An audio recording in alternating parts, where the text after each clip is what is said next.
Waga, Mahawaga ini, terutama di Bojjanga Samyutta, masih berkenaan dengan 7 faktor pencerahan, ada khotbah yang juga bisa menjadi kita acuan untuk kehidupan kita dalam praktik dhamma. Nah, khotbah ini disampaikan oleh Sang Buddha, terutama terhadap seorang pengembara yang datang kepada beliau. Jadi ketika Sang Buddha berada di daerah yang namanya Saketa, berdiam di Saketa, di sebuah hutan bernama Anjana, juga tempat di mana rusa juga dilindungi. Pada waktu itu ada seorang pengembara bernama Kundalia. Jadi Kundalio Paribahajako, seorang pengembara bernama Kundalia, menemui Sang Buddha dan dia menceritakan bahwasanya seringkali dia itu pergi ke arama atau tempat-tempat wihara dari para pertapa lain, para pertapa dan brahmana lain, yang mana ketika ia mendengarkan apa yang mereka bicarakan, mereka itu hanya berbicara tentang bagaimana mereka bisa menang dalam sebuah perdebatan. Jadi mereka itu hanya berbicara tentang, yaitu nanti kalau bertemu dengan pertapa lain, dengan brahmana lain, itu harus ketika berbicara menang dalam sebuah perdebatan. Lantas kemudian ia mendatangi Sang Buddha dan bertanya kepada Sang Buddha, lantas bagaimana yang dilakukan oleh Sang Buddha, oleh Sang Tathagata? Jadi apa manfaat yang diperoleh ketika berdiam? Apa yang dilakukan ketika Sang Tathagata berdiam? Nah, di sini Sang Buddha mengatakan bahwasanya Sang Buddha atau Sang Tathagata ini berdiam demi memperoleh wija wimuti pala atau buah dari wija dan wimuti. Artinya Sang Tathagata ini ya berdiam di sana, berdiam bukan untuk berdebat, berdiam bukan untuk mencari cara bisa mendebat ajaran lain, bisa merendahkan ajaran lain, tetapi Sang Buddha berdiam karena memperoleh manfaat, yaitu mendapatkan wija dan wimuti. Wija adalah pengetahuan, wimuti adalah kebebasan atau nibbana. Dan itu yang menjadi tujuan kenapa Sang Buddha dan para siswanya itu berdiam. Karena apa ya? Karena hanya sekedar untuk bagi mereka yang belum mencapai pembebasan ya sekedar untuk mempraktikkan demi pencapaian pembebasan, untuk mendapatkan pengetahuan dan juga kebebasan. Dan bagi yang mereka sudah mencapainya, Sang Tathagata, Sang Buddha, dan juga para siswa Arahanta, ya mereka tidak akan kemudian berdiam hanya untuk mencari cara bisa mendebat, bisa menghancurkan doktrin lain. Tidak akan demikian. Nah, kemudian ketika Sang Buddha mengatakan bahwasanya ya bahwasanya Sang Tathagata, para siswa beliau itu hanya ya berdiam dalam konteks untuk memperoleh wija dan vimutti atau pengetahuan dan juga kebebasan. Pengetahuan di sini tentu adalah pengetahuan tinggi berkenaan dengan 4 kebenaran Arya, dan juga vimutti adalah kebebasan atau nibbana. Nah, Kundalia ini juga kemudian bertanya, bagaimana atau hal-hal apa yang bisa dikembangkan, yang bisa digali, sehingga seseorang bisa memperoleh pengetahuan dan juga kebebasan. Jadi caranya bagaimana untuk bisa mendapatkan pengetahuan dan kebebasan, untuk mendapatkan knowledge dan juga pencapaian nibbana. Nah, Sang Buddha di sini menyampaikan bahwa untuk memperoleh pengetahuan dan kebebasan, seseorang harus mengembangkan, harus menggali 7 faktor pencerahan. Ini juga penting, karena apa? Berarti untuk bisa mencapai nibbana, mencapai kebebasan, tidak ada cara lain, yaitu kita harus mengembangkan 7 faktor pencerahan. Harus mengembangkan sati, dhamma vicaya, semangat, kegiuran, ketenangan, konsentrasi, dan juga keseimbangan batin untuk bisa memperoleh kebebasan atau vimutti, atau untuk memperoleh wija atau pengetahuan tinggi, yang juga tentunya mengacu pada pengetahuan berkenaan dengan 4 kebenaran mulia. Nah, kemudian yang menjadi menarik lagi adalah Kundala ini juga bertanya lagi, lantas ada tidak hal-hal yang bisa membawa seseorang memperoleh 7 faktor pencerahan. Apa hal-hal yang bisa dikembangkan, yang bisa digali agar 7 faktor pencerahan itu terpenuhi atau menjadi sempurna? Nah, disinilah yang menjadi penting bagi kita adalah bahwa 7 faktor pencerahan ini akan menjadi sempurna ketika seseorang mengembangkan 4 landasan perhatian. Nah, ini menjadi penting bahwasanya memang 7 faktor pencerahan ini yang berakhir pada UPK keseimbangan batin akan berkembang kalau seseorang mengembangkan sati itu sendiri. Memang diawali dari sati, diawali dari perhatian, diawali dari praktik perhatian, pengembangan perhatian berkenaan dengan 4 landasan perhatian atau Cattaro Satipatthana. Tapi kemudian ditanya lagi, dan apa yang membawa seseorang bisa berkembang di dalam 4 landasan perhatian? Ternyata di sini ada penyebabnya. Agar 4 landasan perhatian ini berkembang, agar sati seseorang berkembang, maka seseorang harus mengembangkan yaitu 3 perilaku yang baik. Artinya, perilaku ucapannya terjaga, perilaku perbuatan jasmaninya terjaga, dan perilaku batinnya itu terjaga. Nah, kemudian ditanya lagi, apa yang bisa membawa seseorang agar 3 perilaku ini menjadi baik? 3 perilaku ini menjadi terjaga.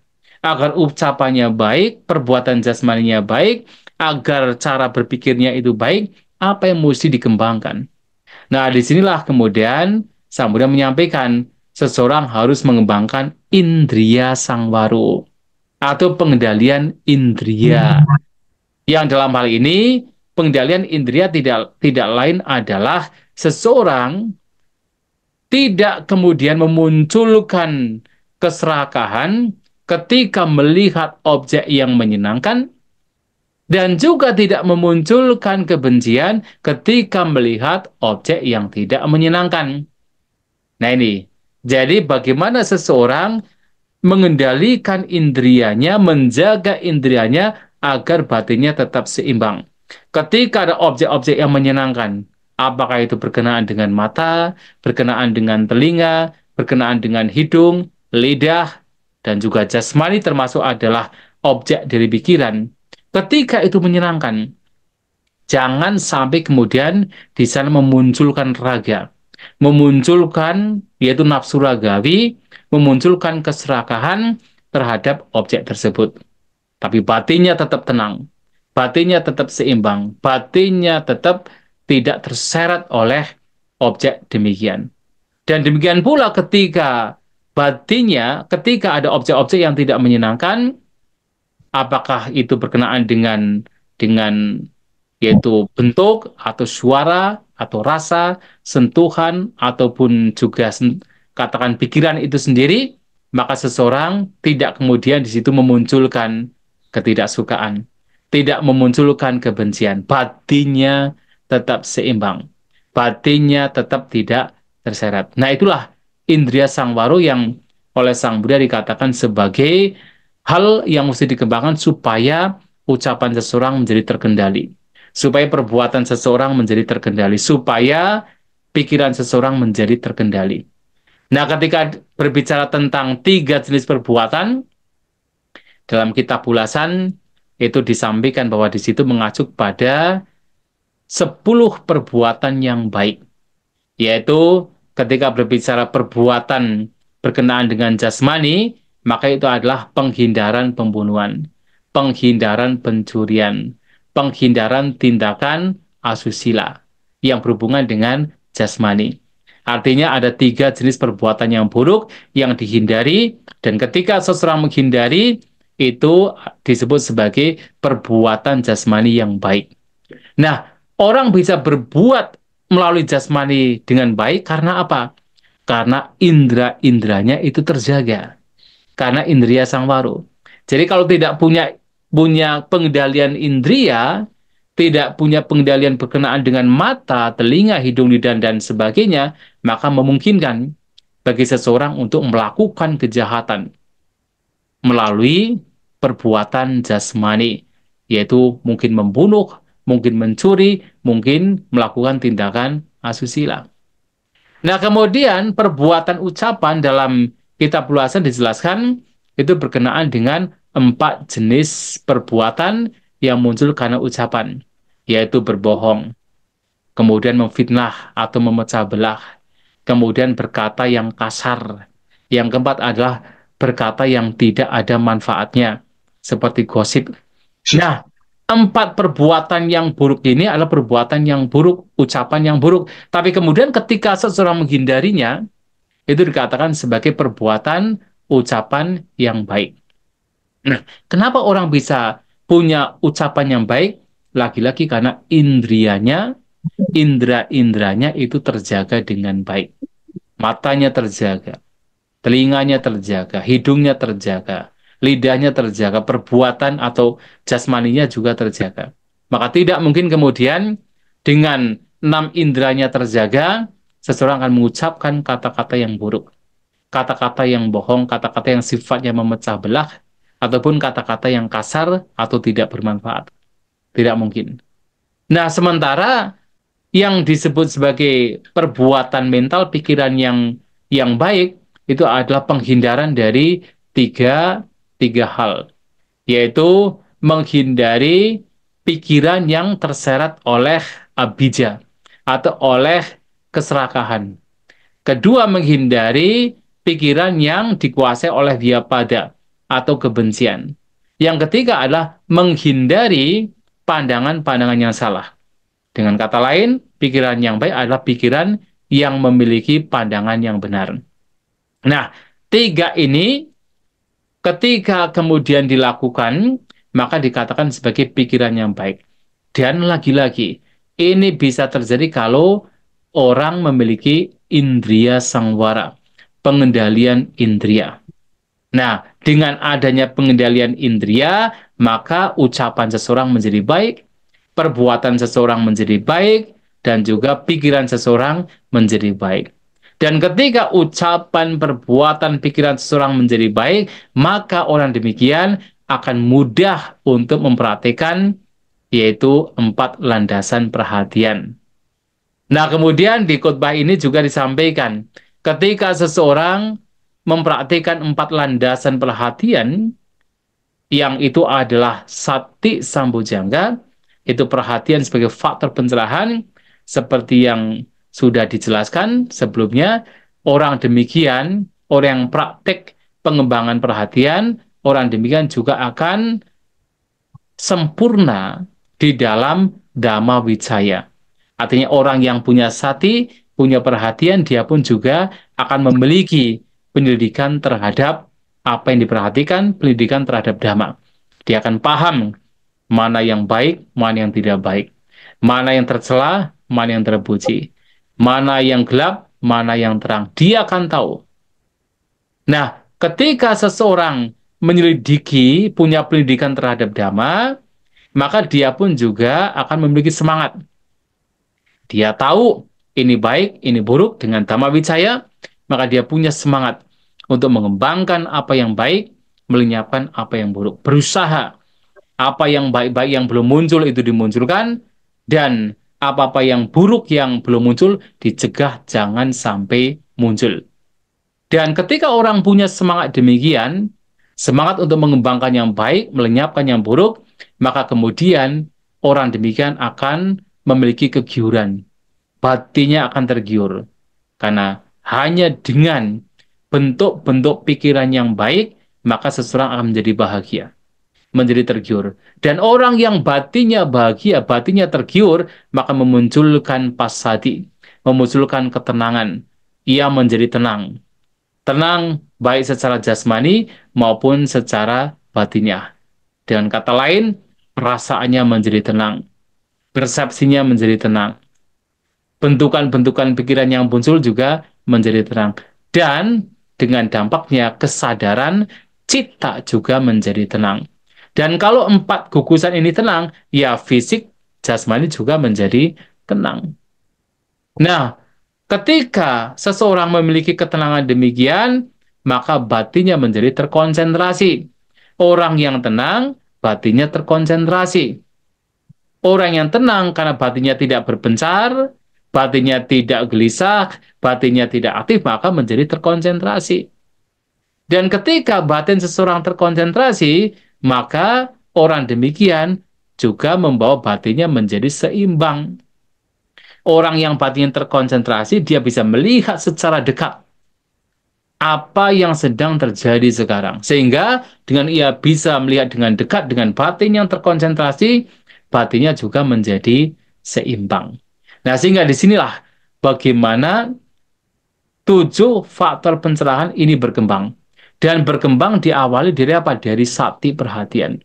Dan perhatian di sini adalah 4 landasan perhatian. Dengan seseorang memperhatikan 4 landasan perhatian, maka faktor-faktor pencerahan lainnya juga akan berkembang. Tetapi 4 landasan perhatian itu akan berkembang kalau seseorang memiliki 3 perbuatan yang dijaga. Ucapannya dijaga, perbuatan jasmaninya dijaga, pikirannya dijaga. Tetapi untuk bisa menjaga ucapan, perbuatan jasmani, dan juga pikiran, seseorang juga harus apa? Memiliki pengendalian indera, punya indria sangwara. Jadi punya pengendalian indria. Jadi dia melatih batinnya untuk tidak terseret oleh objek-objek yang menyenangkan, untuk tidak kemudian terseret oleh keserakahan, oleh kegembiraan, oleh nafsu ragawi terhadap objek-objek yang menyenangkan, dan juga tidak terseret oleh kebencian, oleh ketidakkesukaan ketika harus berhadapan dengan objek-objek yang tidak menyenangkan. Dengan pengendalian indria demikian, maka ucapannya menjadi baik, perbuatan jasmaninya menjadi baik, dan juga pikirannya menjadi baik. Dan ketika 3 pintu perbuatan ini menjadi baik, maka dia akan mudah untuk memperhatikan 4 landasan perhatian.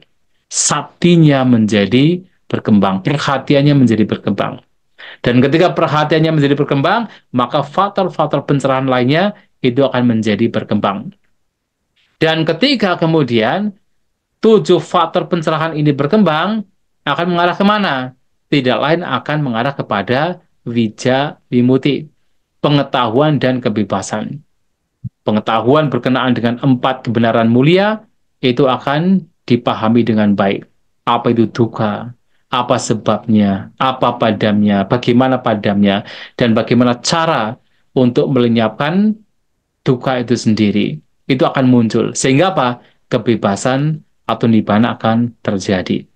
Nah, yang menjadi menarik adalah khotbah ini juga menyampaikan bahwasanya ketika seseorang tetapi ini dalam khotbah yang lain, bukan di khotbah di sini ya.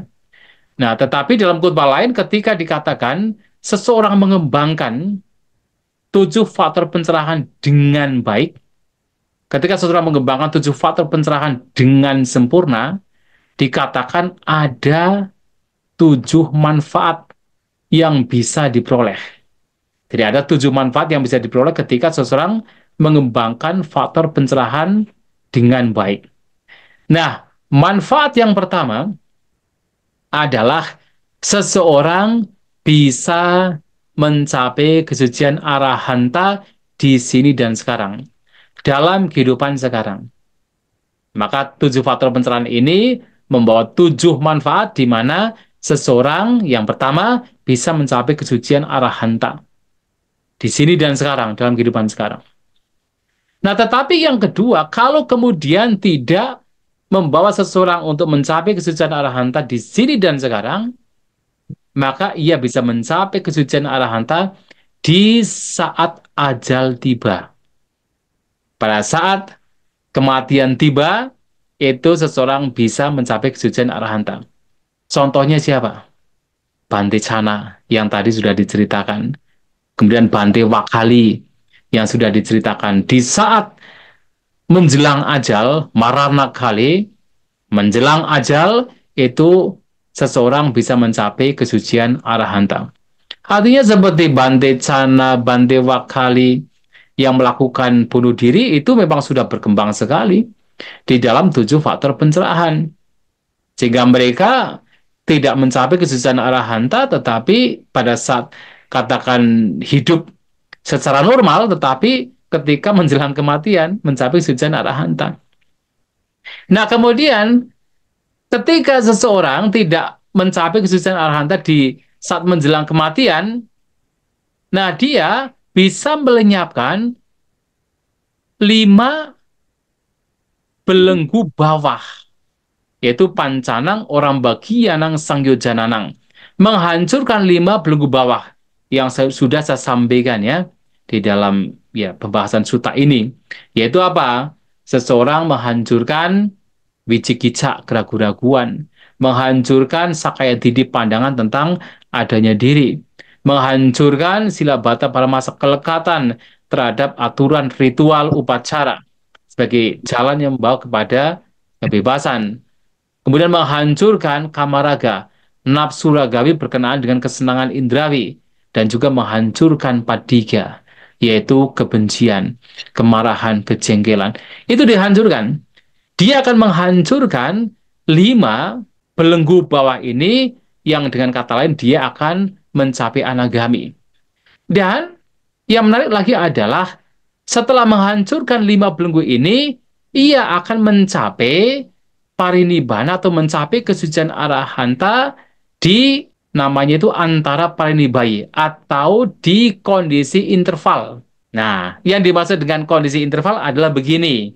Ketika seseorang mencapai kesucian anagami, kemudian dia ketika meninggal kan terlahir di alam sudawasa. Jadi alam sudawasa itu ada 5. Ya, ada 5 alam sudawasa. Atapa, awiha, kemudian sudasa, sudasi, dan akanita. Ada 5 alam sudawasa. Yang dikatakan sebagai antara parinibai ini atau mencapai parinibbana di momen interval di sini yang dimaksud adalah ketika ia terlahir di alam sudawasa, apakah di alam awiha atau atapa atau sudasa sudasi atau alam akanita, kemudian ia mencapai kesucian arahanta di hari itu juga mencapai kesucian arahanta. Atau kalau tidak di hari itu mencapai kesucian arahanta, mungkin dia akan mencapai kesucian arahanta ketika sudah berumur 100 kalpa. Dan itu adalah satu jenis, yaitu orang yang mencapai nibbana atau mencapai arahanta, yaitu yang di interval. Tapi juga kalau tidak mencapai di bagian yang pertama atau 100 kalpa yang pertama, dia bisa mencapai kesucian arahanta di bagian 100 kalpa yang kedua ketika ia mencapai umur 200 kalpa. Lama sekali ya, 200 kalpa. Ia baru mencapai kesucian arahanta. Dan kalau tidak demikian, ia akan bisa mencapai kesucian arahanta di 400 kalpa setelah dia tinggal di alam sudawasa. Itu disebut sebagai mencapai kesucian arahanta di momen interval atau antara parinibai. Nah, karena apa? Karena di alam sudawasa itu orang telah di sana dengan umur yang sangat panjang, ya sangat panjang, bisa mencapai 1000 kalpa. Nah, sehingga ketika dia mencapai kesucian arahanta di hari itu juga, atau kemudian setelah terlahir di sana selama 100 kalpa, atau kemudian 200 kalpa, atau kemudian 400 kalpa, maka itu masih bagian dari antara parinibai, atau mencapai kesucian arahanta ketika ya belum lama terlahir di alam sudawasa. Padahal sudah lama sih sebenarnya. Tapi itu dikatakan belum lama. Nah, kemudian kalau dengan cara demikian kok tidak bisa? Artinya seseorang yang mengembangkan 7 faktor pencerahan ternyata hanya mencapai kesucian anagami dan terlahir di alam sudawasa. Nah, di sana selama 400 kalpa di sana tidak mencapai kesucian arahanta. Maka dia akan mencapai kesucian arahanta setelah hidup di sana di alam sudawasa di sana selama 500 kalpa. Nah, itu disebut sebagai upahaca parinibai. Ia yang mencapai kesucian arahanta, yang mencapai parinibbana di saat mendarat. Jadi upahaca parinibai, seperti mendarat. Ya, upahaca parinibai, landing. Nah, artinya apa? Artinya ia mencapai kesucian arahanta setelah sampai di sana dan tinggal di alam sudawasa 500 kalpa. Baru mencapai kesucian arahanta. Nah, tetapi kemudian ada dari mungkin seseorang mencapai arahanta ketika di awal-awal mereka telah di alam sudawasa atau setelah 500 tahun kemudian mereka mereka mencapai arahanta, tetapi ada dua jenis lagi yang juga menjadi manfaat dari mengembangkan 7 faktor pencerahan. Yaitu ada orang-orang yang mencapai pencerahan dengan tidak mudah, harus katakan melakukan upaya yang lebih lagi, disebut sang sasangkara parinibayi. Ada juga yang mencapai pencerahan, mencapai arahanta dengan tidak perlu melakukan upaya, asangkara parinibayi. Nah, itu tentunya adalah tergantung pada kematangan batin dari masing-masing makhluknya. Mungkin seseorang yang batinnya sudah matang sekali, kebijaksanaannya itu sudah matang sekali, tidak perlu banyak usaha, padanya mencapai kesucian arahanta. Tapi bagi mereka yang batinnya walaupun sudah mencapai anagami, tetapi secara kebijaksanaan itu masih masih kurang dibandingkan dengan yang lainnya, maka kemudian harus melakukan upaya yang lebih untuk bisa mencapai kesucian arahanta. Disebut asangkara parinibayi. Tapi itu juga sebagai manfaat. Manfaat dari memperhatikan yaitu 7 faktor pencerahan. Nah juga manfaat yang selanjutnya, yang ketujuh, tidak lain adalah ada seseorang yang kemudian dia sudah menghancurkan 5 belenggu dan terlahir di alam anagami, alam sudawasa, dan dia akan mencapai kesucian arahanta setelah orang tersebut, makhluk tersebut, itu setahap demi setahap sampai kepada itu alam akanita dan mencapai arahanta di alam akanita. Artinya begini, mungkin seseorang setelah mencapai kesucian anagami meninggal, kemudian terlahir di alam atapa. Ya, di alam awiha maksudnya, ya, di alam awiha. Nah, kemudian setelah dari alam awiha, meninggal dari alam awiha, kemudian terlahir di alam atapa. Kemudian terakhir lagi di alam sudasa. Kemudian terakhir di alam sudasi. Akhirnya terlahir di alam akanida. Dan di alam akanida inilah kemudian mencapai kesucian arahanta. Atau kemudian langsung terlahir di alam misalnya sudasa. Nah, dari alam sudasa kemudian terlahir di alam sudasi. Kemudian alam akanida. Dan di alam akanida mencapai kesucian arahanta. Nah, intinya adalah yang menjadi penting di sini adalah bahwa mengembangkan 7 faktor pencerahan hasilnya tidak lain adalah pencapaian kebebasan. Tidak lain adalah pencapaian arahanta, vimuti, wija dan vimuti. Apakah di kehidupan sekarang, atau menjelang kematian, ataukah setelah dilahirkan di alam sudawasa. Apakah di awal seseorang terlahir di alam sudawasa, atau harus di akhir seseorang mencapai atau terlahir di alam sudawasa, atau harus setingkat demi setingkat, pada akhirnya terlahir di alam akanita, dan di sana mencapai kesucian arahanta. Tapi ujung-ujungnya, orang demikian terlahir di alam atau terlahir atau katakan bukan terakhir, ujungnya orang demikian akan mencapai kesucian arahanta. Nah, itu manfaat dari seseorang mencapai atau mengembangkan 7 faktor pencerahan.